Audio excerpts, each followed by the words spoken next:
Let's talk a little bit about tours as a full service sex worker. After my social media went a little bit viral the first time, I know now my following is very small.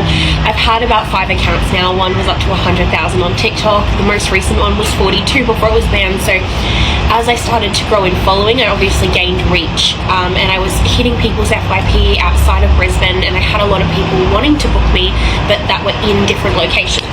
Therefore, I made the decision to start touring, which went really, really well for me last year. My tours just blew it out of the park. This is where a lot of my income was coming from. So if you are a full service worker and you're wanting to tour, I would recommend focusing on growing your following first, because a lot of them come through this avenue. Now, touring is obviously a risk money-wise, because you've got to outlay your flights and accommodation, things like Ubers to and from the airport, and food's more expensive while you're there, because generally you're not cooking your meals every day, so all your takeaway really does add up.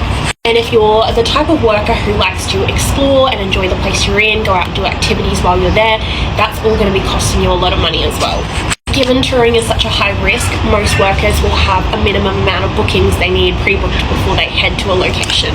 In my experience, on my first and second day there, I will get a lot more inquiries, some of which will be for time slots that are already taken by somebody who has pre-booked. But there are some locations that when I actually arrive, like the people just pre-book. For example, Adelaide for me is very big on pre-bookings, whereas other places I tour through, like Melbourne for example, is a lot more short notice. You absolutely learn as you go. On the topic of tours, I've had a lot of people sort of, when I've mentioned that I've been through Tamworth or that that's somewhere that I want to go soon, they'll be like, how? Like, who's even going to be able to afford you in Tamworth? Why would you go to Tamworth? And I try to explain to people that just because a place is more rural doesn't mean that they don't have the money, and it can just be a mesh of your personality and your look with that area that just does really well. I think every work is going to be a little bit different as to where performs well for them, where they are a good fit with their look and their price and maybe their online social media stuff, whatever the case is. For me, Tamworth is a good location for me, and I do well through there. I have clients there who keep in contact and who, will likely pre-book within a couple of days of me announcing dates. But just because you see another worker going through a location doesn't mean that you're going to have the same success there. For an example on this, I publicly spoke on my TikTok about my biggest week ever, money-wise, being a tour that I did. Now that tour was like a driving tour, and I drove from Brisbane to Byron Bay, then to Coffs Harbour, then to Newcastle, and it was sort of like 3 stops along the way. That was my financially most successful tour that I have ever done. However, when I spoke about that, there was a lot of workers who then decided to go through shortly after me who did not have the same success in those locations. Please keep in mind that these things can be for a variety of reasons. It doesn't mean that you're ugly. It doesn't mean that you're not good enough. It may just be that those high-end sort of clients, the people with that money, had already spent that money on me because I'd just been through, or maybe there's a lot of workers in that area that have a similar look to you. For example, me at my price point in Brisbane, there are about 4 workers who look very similar to me, tattooed, black hair. It's very competitive because we look so similar. But if I go through somewhere like Adelaide, there are no workers who look like me there, so I do really well.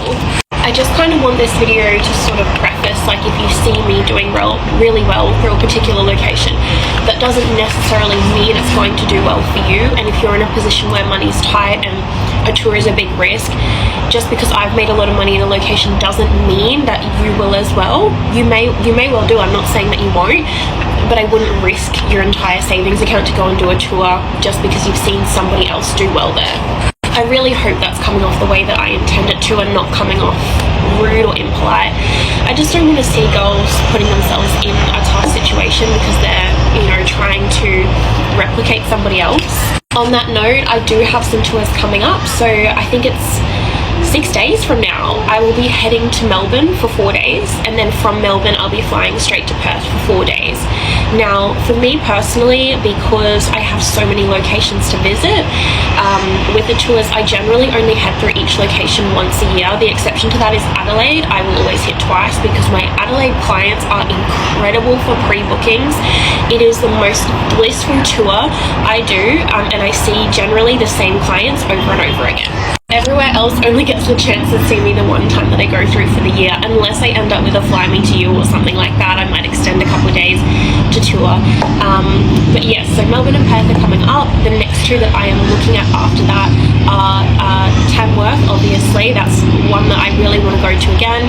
And Canberra as well. It's been a while since I've been through there, and both of these locations did well for me last time. I'm just trying to limit my burnout, so I'm not quite sure when that will be as of yet. I also would like to do a couple days out at the Gold Coast and maybe Toowoomba as well. But yes, I hope that's been, I don't know, informative to somebody. I really hope the background noise isn't too bad. I live on a main road, so as you can hear, chaos.